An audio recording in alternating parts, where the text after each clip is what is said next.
On this episode of the Camp Owners Podcast, we have part one with Marie and Alli from Camp Foley sharing with us about their 100th anniversary milestone celebration. They have some really good tips for those leading up to a milestone, about to think about it, planning for the future, about when they started, when they asked for RSVPs, all the lessons learned. We think you're going to absolutely love this episode and get a lot of practical tips out of it. This is the Camp Owners Podcast from Go Camp Pro, exploring best practices and issues that professionals in the private camp industry face every day. You can find our show notes at gocamp.pro/ownerspod.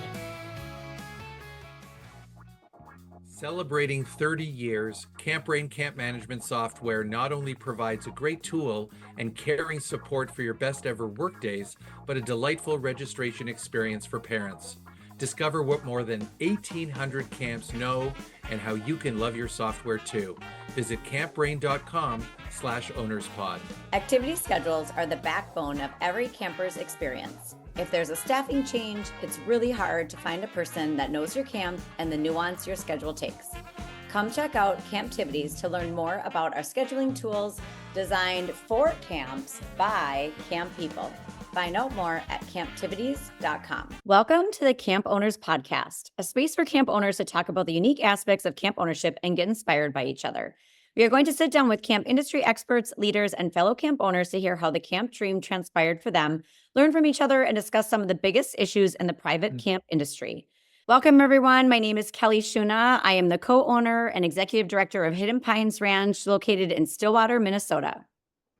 And hi, everybody. I'm Howie Grossinger, and I'm the co-owner and director of Camp Robin Hood in the suburbs of Toronto and Camp Walden, situated in Northern Ontario. Welcome to the Camp Owners Podcast. If you are looking to find and subscribe to our podcast, you can either find us online at gocamp.pro/ownerspod or by searching for us in your favorite podcast app.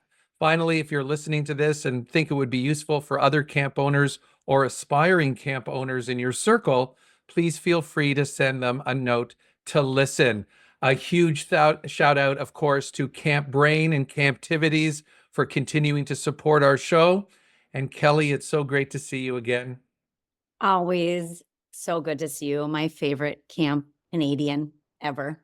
Oh my God, that's so sweet. I know, it's true.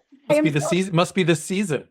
It's the season of love and giving and thanks. So I just feel grateful for you, Howie. Right back at you. Oh, I love it. So much love today. All right. Well, welcome back to the Camp Owners Podcast. We're super excited. We have a very northern presence on this episode, or two episodes. It's a part one and part two of the Camp Owners Podcast. We have Marie Schmid and Alli Faricy from Camp Foley. Camp Foley just celebrated their 100th anniversary celebration this past summer, and also officially welcome Marie into retirement and Alli as the helm of camp officially. We're looking forward to chatting with these two. I've wanted to have them on the show for a really long time. They are a true force in the Minnesota region for camp and so knowledgeable. So really excited to talk about their camp history and also about the transition. But first, we'd love to hear a little bit from them about their origin story into camping. So welcome, Alli and Marie. Who wants to go first? I can start. I was actually born into camping. My parents owned and operated the camp when I was born. So you asked, how did I come to camp? I came as a baby, not very old and a very cold, born in December. So that's my origin. I kind of fell into it. Grew up at camp, never went to camp because at that time, Camp Foley was a boys' camp. And so I was never a Foley camper. But in 1974, we celebrated our 50th anniversary with co-ed. And in going co-ed, I had the opportunity to be a counselor. But prior to that, as any camp kids know, you're put to work at a very young age. So when people say, when was your first year of working? I think it was as soon as we could walk and talk and do something, they put us to work.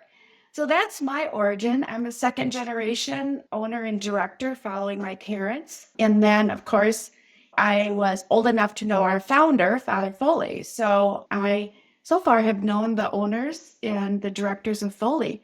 And then I had Alli, and Alli could tell us about how she came to camp as a baby. Similar story. I was also born into camp and grew up going to camp as a camper and a counselor, and went to college for a few years, came back to work at Foley, and have been the director since 2008 when I kind of came back into more of an official role. And yeah, and now as Maria is starting to think about retirement, or is retired officially, she told our camp families that she's retired. So we'll see what that amounts to, but getting ready to For kind of sure. take over. So yeah, we were very excited. Camp celebrated its 100th year, as Kelly mentioned, and we've just had a lot of love and support from our camp families this year. It's been a fun milestone to hit and be part of. So Yeah, it's first of all, welcome to the show, and what a great story. One that I can identify with because I married into a camp family. So Marie, your story is similar to my wife's, and Alli, our daughter, is now in the business as well. So I'm curious and excited to meet you. I think as a theme throughout the Camp Owners podcast, we've tried to draw on all these models of transition and succession and acquisition of camps. And this is a classic story in so many ways. And the fact that you're an awesome mother-daughter duo doing this as well is so wonderful. So we look forward to exploring all of this with you. Milestones are such a huge thing in our industry, right? Celebrating them and being able to think about how you want to deliver them too. I mean, 100th anniversary is incredible. So congratulations. Tell us a little bit as we kick off this discussion with you guys about what went into thinking about what you wanted to do for your 100th. Everyone in the industry at some point is going to think about a milestone celebration, and there's so many ways to do this. Maybe you could take us through some of the elements of your thinking and what you intended to do to celebrate this incredible part of your history.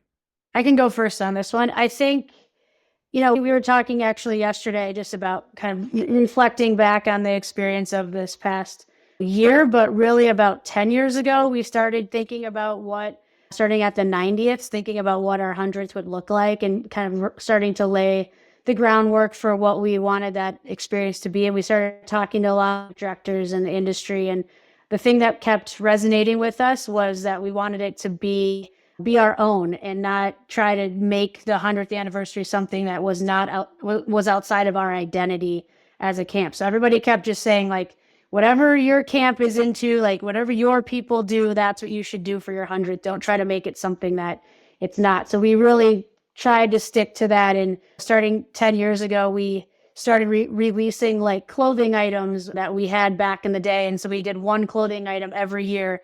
So that it kind of started to instill into folks that it was coming up. And every year the kids would get excited about what the new throwback item would be, and kind of had them thinking forward to that 100th. So we really started laying that groundwork, I'd say, almost about 10 years ago, and starting to kind of think through what we wanted to do. I don't know if you, yeah.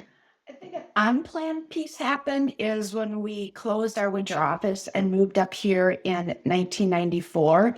The accumulation of records and photo books and documents, when we put it all together, was extremely overwhelming. And I think way back in the 90s and early 2000s began the tedious job of organizing it, putting in binders, sorting boxes of pictures, and just stuff.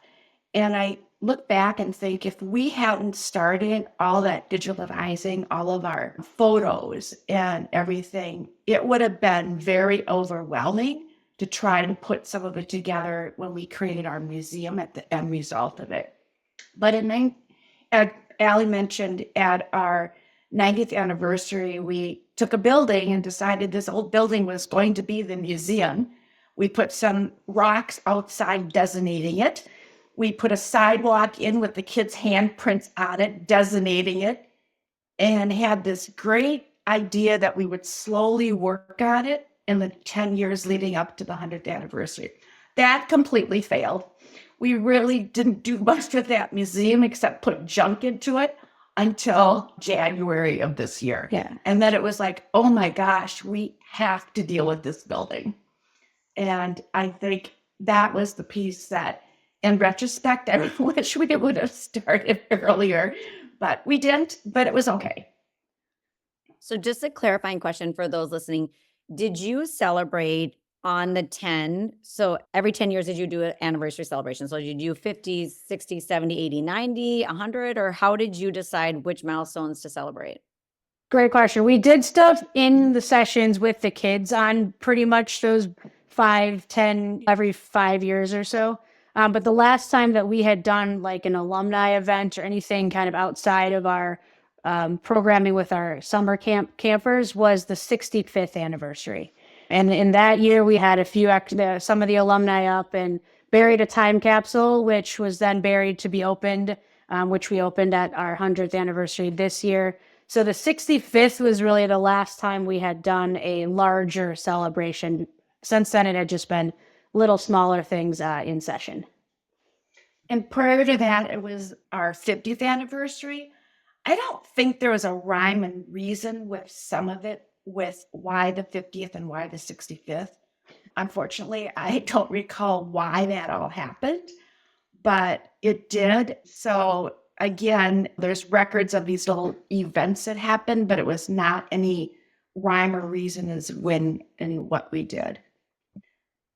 Okay. Yeah, I just was curious thinking about when we would do some of those milestone celebrations. So you talked a little bit about when you started planning, which is such good advice, I think. So even like 10 years ago, thinking about that, I love the releasing of the shirts every year leading up, like to get people thinking about it. That's awesome. And you talked about some of the things like staying true to Foley.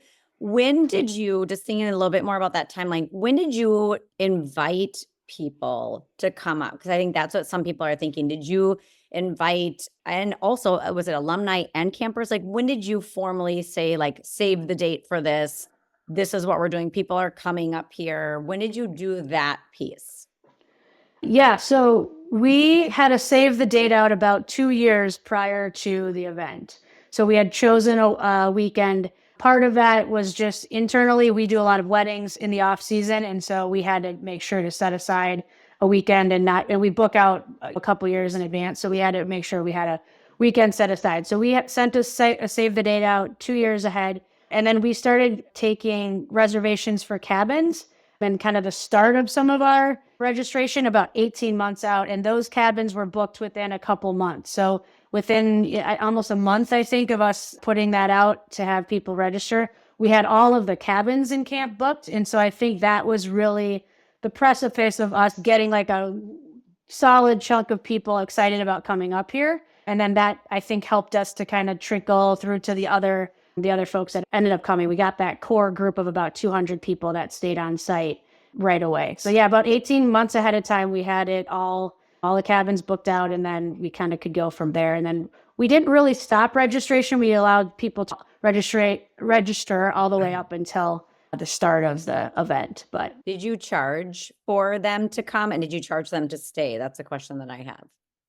Both, yeah. So we charged a small fee. We did like an early bird thing that went all the way through until like February of 2024. So for an August event. So we had a pretty long early bird. And then after that February, we doubled the price. So we told everybody that after this time, it's going to be double price. We didn't charge much. It was $75 just for all the meals and everything for Friday evening, all day Saturday, and then Sunday breakfast was kind of the chunk that we did. And then the cabins were extra. And we just did that by the cabin. So they had to kind of reserve a block. And we had minimums for each of our cabins. So if our cabin held 10 people, they had to have 7 people staying because we didn't want a cabin just to go for like 3 people. So we put minimums on each of our cabins because all of our cabins hold different numbers of people. So many people filled those cabins to the brim. They had 12 or 14, depending on what they held, all the way down to we had a couple that were smaller with maybe 5 or 6 people in them. But there was a minimum threshold that they had to put into each of the cabins. This conversation is so helpful because being someone who's gone through a similar process at both a day and an overnight camp, there are so many different considerations in terms of access to the site. How far are you geographically from the people who would want to come? So the fact that we're digging into some of these details, whether it's cost or numbers or how far out do you book. And Alli, I think that consideration for your rental season, your special event season is so critical because I'm sure like us, you're having these repeat groups come every year, and you have certain events that you book for weddings and different special events, like as one-offs too. So I think it's great hearing from you guys all that thought that went in. My mind goes to, this is a beast of a project. Like, there's no doubt about it. Like, let's be honest with each other. We have enough challenges just running our operations. And now we're actually holding a special event where we're going to be seen as, like, obviously the hosts, like we have been all of our lives. But now you're dealing with more than campers. You have adults coming on your site who have a certain memory of the way camp was, and has it changed, and this building has been redone. Like, so I guess that leads to a couple questions. Number one, how much of your full year team were involved in the organization of this? How much did you delegate or do outreach to alumni to shoulder the load? Because I think for many of us considering this, we may be thinking like, should we be pursuing a core group of alumni volunteers? How much of it is in-house? I'm curious sort of your thought process and where you ended up on this part of it. I think it's a combination. We had alumni that did our video. We had alumni that did our logo for the 100th and some of the pieces of that. That piece was really easy to get someone else to do. We had an alumni that took alumni's husband who took all the photos. And so we relied on alumni to do pieces that really connected to who they were. But I would say the blunt of it really fell into our year-round staff. And fortunately, we were in the position to do this because we had a very strong year-round staff that had been with us pre-COVID, years and years of experience. And I think by the time we reached our last 3-week session, I remember Alli just coming into office and saying to everybody, okay, we are going to put all of you are running camp. Alli and I have to focus on what's actually happening with the details of vendors and registration and all of those kinds of details. And so I think it was really much of a combination with that. We did rely on some outside resources. We did some catering with some of the meals. Our camp cook of 3 years is able to stay the extra time and do the cooking. So we were so fortunate, in even the alumni that came up to help us for the event. We had a lot of volunteers helping us to achieve the actual registration and all the activities that the alumni wanted to run, all of those kinds of details like that. Yeah, it definitely was a team effort, and in the winter, year-round staff did most of it. And I would say that was something that I think caught me a little. I mean, I was prepared for what it would be like on those days to be as busy as we were, but I don't think I was prepared. Like, if I could go back in time, I would have given myself even more of a psych up speech about, okay, we got this weekend. And I'm always somebody that also likes to tout the well-being aspect of our job. So we actually didn't book anything the weekend after either for our own sanity, so that we didn't feel like we had to roll right into retreat or event season. So we did the event, and then the next weekend we did not book anything. So to that scheduling, like, we really had to think about that ahead of time, but it was a lot. We had, I think our final count was over 515 people on site for the weekend, and we're not a huge camp. And so that felt really good, but also really daunting. And I had our office administrator pull up some data. We had people from 21 states and 3 countries that attended. And so, yeah, talk about playing host and just really trying to engage them back with the camp work that we do. And where we are now as a camp was super important too. Yeah.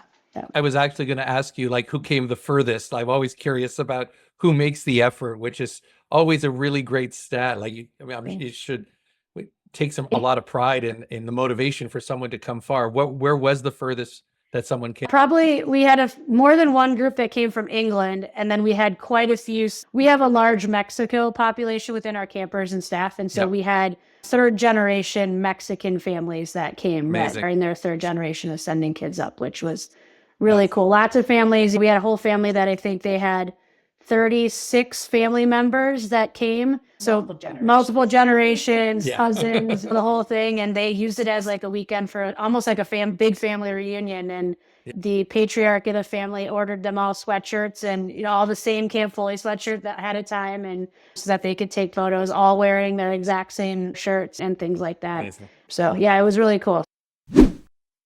Do you love your camp management software? This is what Sarah from Tom Sawyer Camp says about her solution. We love everything about Camp Brain. The software has helped us improve all of our systems when it comes to running our camp programs. From online registration to communicating with our families to billing and running payments, the list goes on and on. We are customers for life.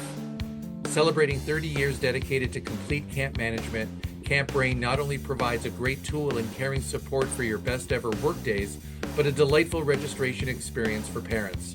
They're continually refining their solution to deliver exactly what camp owners need now and will next. From SMS texting to integrated payment solutions and more. Discover what more than 1,800 camps know and how you can love your software too. Visit campbrain.com/ownerspod. Every year, it's the same thing. Lots of hours spent working on the daily schedules, only for there to be mistakes, missed activities, and lots of stress. Why is it so difficult? There's got to be a better way.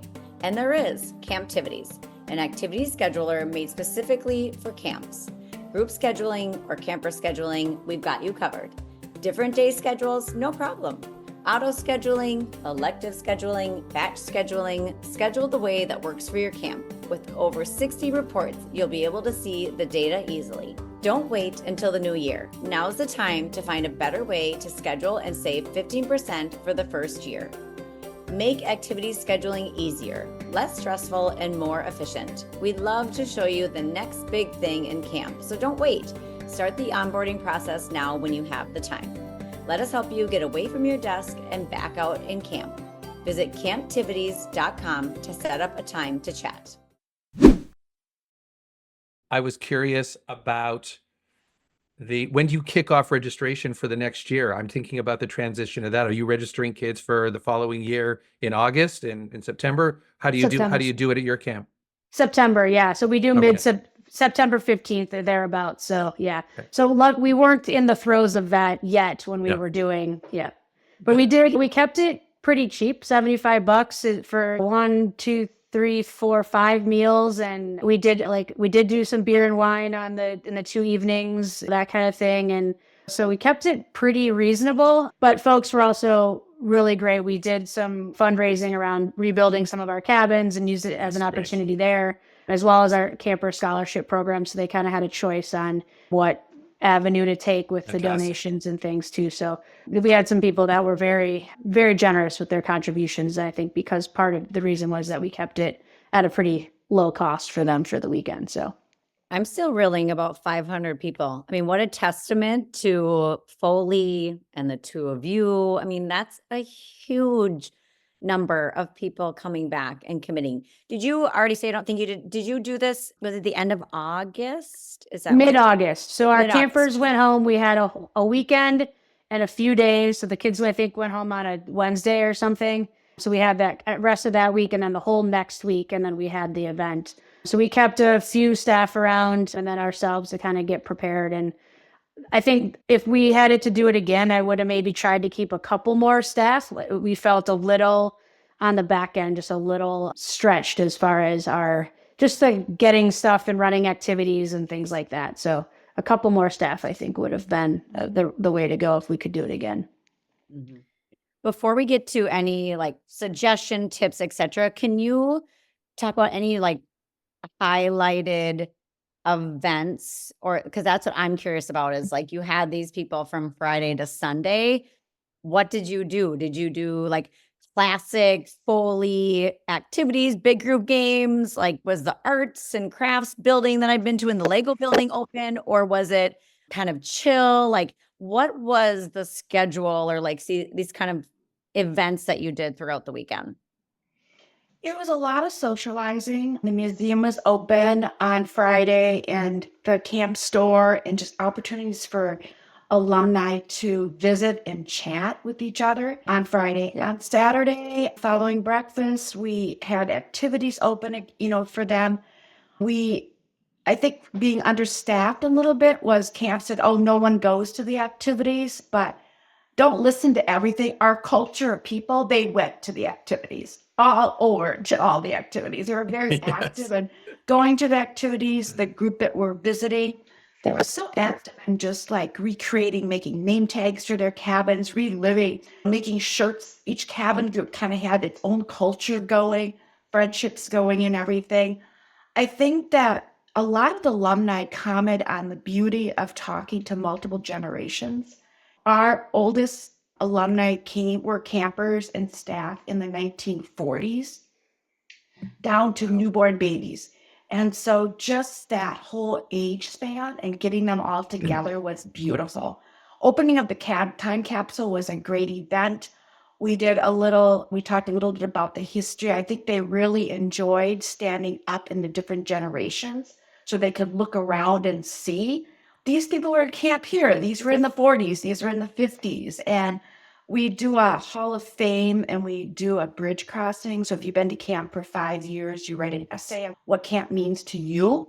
And so we invited our alumni this didn't start until the 80s. So we had all this alumni that couldn't do it or it wasn't an option for them. So listening to them write about camp and getting inducted after 10 years of camping. So we did that as part of our ceremony. I think that was really fun for everybody. We had a band on Friday. We just did a variety of different things. The campfires on Friday and Saturday evening were well received. Sitting around the campfire, making s'mores, telling the stories, different people leading the camp songs that were generational for when they were at camp is really important. Kind of an open mic. I think that meant a lot to many people. Many people commented on that. And then Saturday evening, when it was dark, we showed outside our 100th anniversary video. I think that was well received. Everybody was there, just quiet listening. That was a big event. And then on Sunday, we did our traditional things that we did. We were founded by a Catholic priest, so we have a Catholic Mass. And we had that going on, and some of the alumni pulled together a non-denominational service, which is how the camp community does that aspect. And so that happened, and then we had was a coffee cake. They called it soda bread that goes way back in time. But literally, we sat on the benches that they sat on as campers. And I think that sense of being kids and just doing the things they did as campers and as staff was very important to them. Whether it was the campfire, an outside movie, because we do that, all the things we did had an element of taking them back to their years at camp. Yeah. I also think that it sounds like it just went about as good as it could have gone, but the way that you described it. There is a danger that everyone has to go into some consideration of over-programming what is essentially a social experience for everybody, regardless of the generation. And so we found, and I wonder if you had,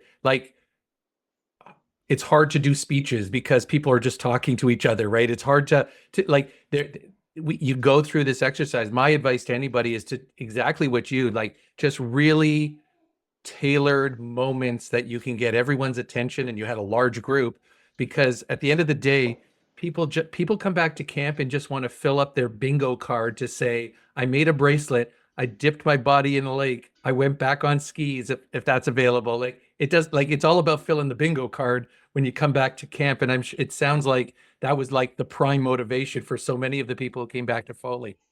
Yeah, absolutely.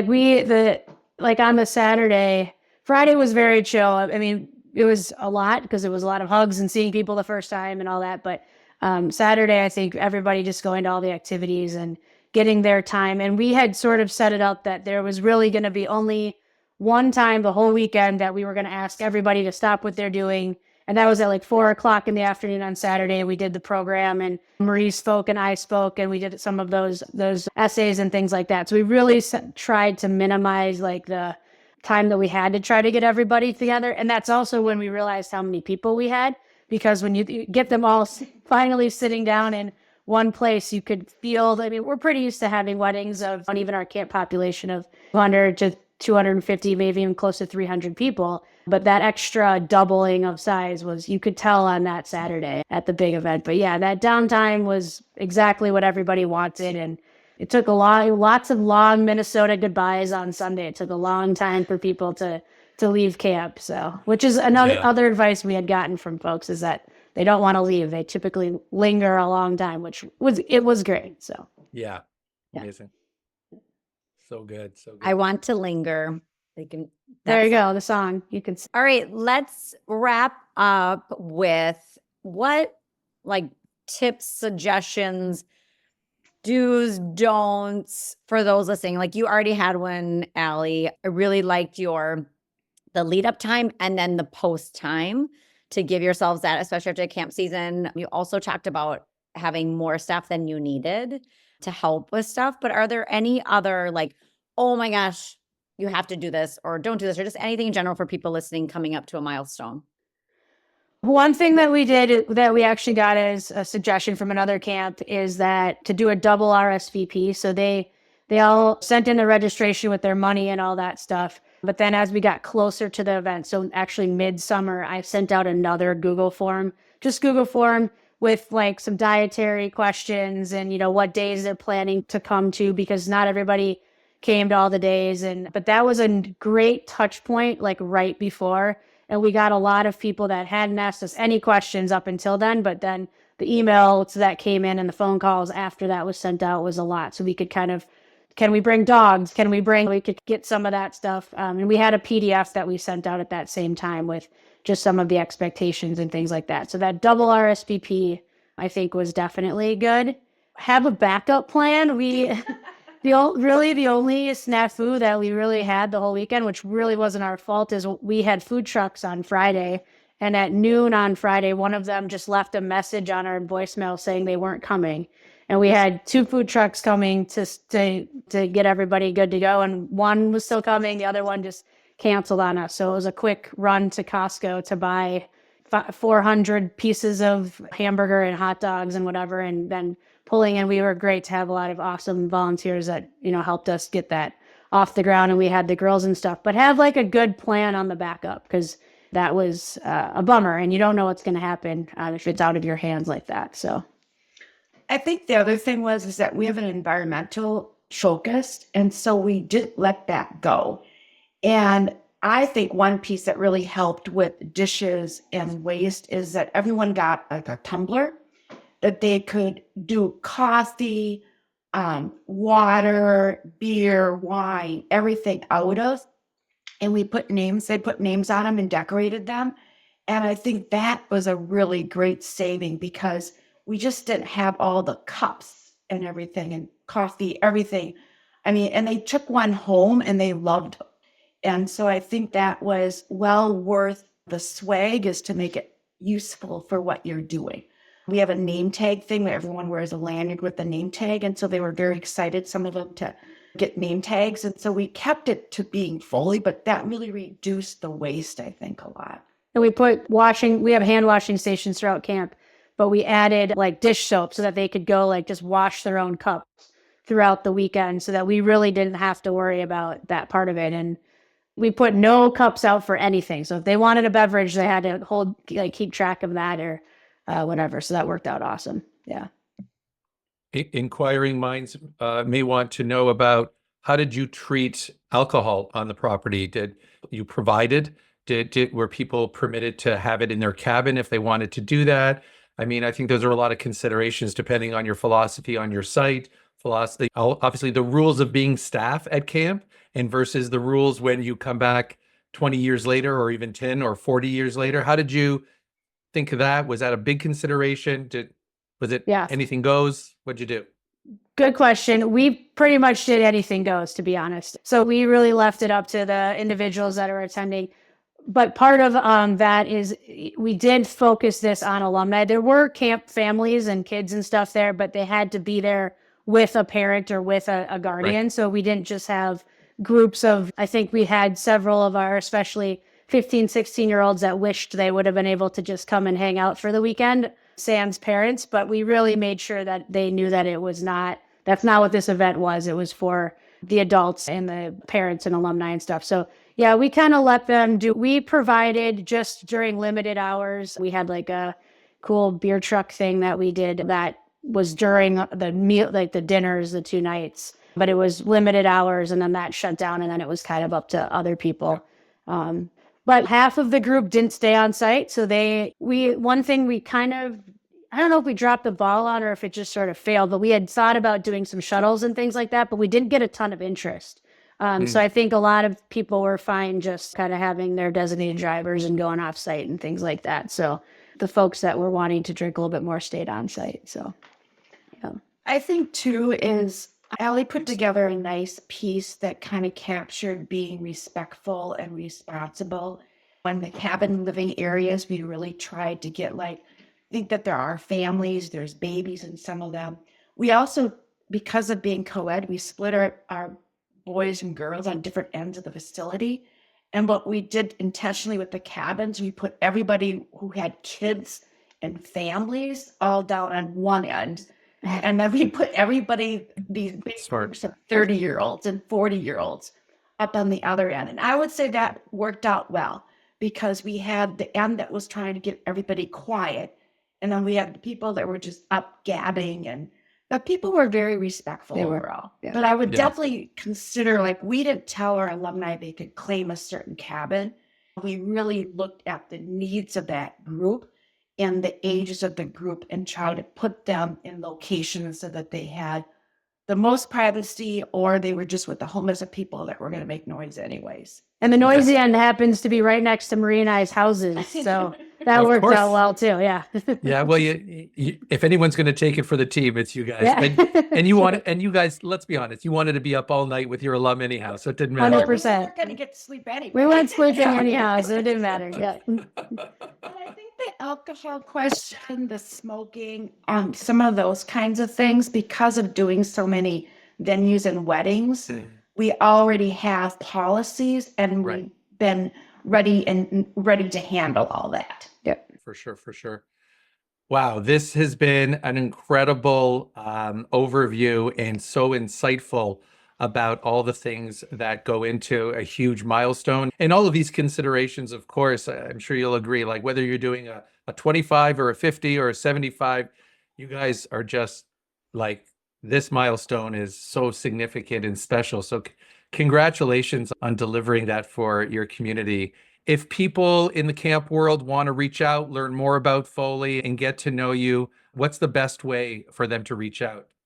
Probably emails for now. So Alli, ALI at campfoley.com. Or Marie at campfoley.com. And I just want to say thank you for inviting us. Yeah, this was definitely. Fun. So thank you very much. Yeah. Pleasure. Kelly, you can pick them. I tell you. Well, thanks, Howie. No, these two have been instrumental in mentoring me. So they're phenomenal. So I'm glad you enjoyed it too. So my email is Kelly with a Y at hiddenpinesranch.com. Amazing. And you can reach me at Howie at camprobinhood.ca or at Howie Grossinger on Instagram. Thanks to our sponsors, Camp Brain and Camptivities. We could not do this without them. Please don't forget that you can find all of our show notes at gocamp.pro/ownerspod. You can find the resources that we mentioned in this episode and all the good stuff at all of the Go Camp Pro podcasts on the website. And we hope you really enjoyed it. We had a wonderful time in this conversation. Thanks to both of you. And we look forward to the next time you can join us on the Camp Owners Podcast. Thanks for tuning in to the Camp Owners Podcast. If you like what you heard, please leave us a review on Apple Music or wherever you listen to podcasts. And don't forget, you can find our show notes at gocamp.pro/ownerspod. The Camp Owners Podcast is part of the Go Camp Pro Podcast Network. Find a podcast for camp pros of every age and stage at gocamp.pro/podcast. Hey, Camp Pros. We love that our industry is built on sharing. In order to foster that spirit, if you've gotten even one good idea from a Go Camp Pro podcast, a masterclass, from the Summer Camp Pros group on Facebook, at a conference, or wherever else, we ask that you give credit where credit is due. That way, we can encourage camp pros to keep freely sharing their brilliant ideas and make the camp industry better. Thanks very much.